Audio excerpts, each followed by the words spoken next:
Ay, ma'am, excuse me po. Hindi pa po yan ba yan? Ay, no. Sama pa kita sa bilik.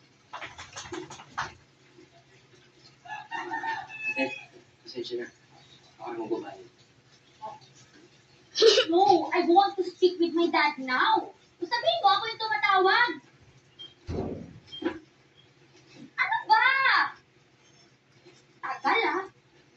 Ma'am, pasensya na. Wala na po ba kayo ibang card? Why? Na-decline po kasi. Decline. Hindi po na-approve yung transaction. Tanga, I know what decline means. Ano ba? Sa kapay. Yun nga. Daddy! Ay! Ano pong bogey? Sino ba yun?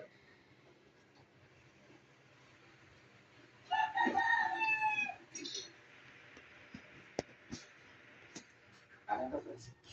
So, muna ako dito. Hindi, kanina pa ako, may tinignan lang ako. Pero nireserve ko na to. Wala ko nakikita naka-reserve. So, sinasabi mo, sinungaling ako. Wala, sinasabing ganyan. Wala, gusto mo magkasakit pa.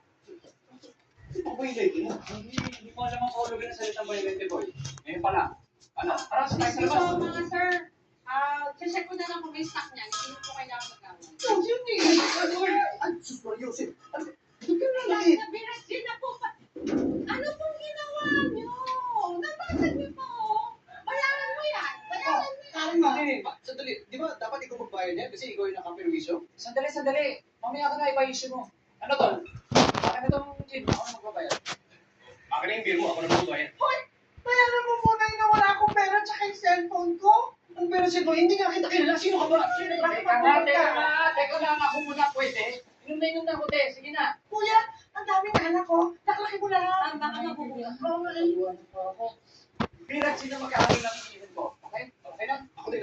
Eh, Miss Drive po ang nag-deliver niya. Ilang linggo na. Wala kayong mahanap na iba niya. Ba't kayo mo na sinabi? Kanina lang po tinanong. Hindi kasi kanina pa ako nagkakagilan.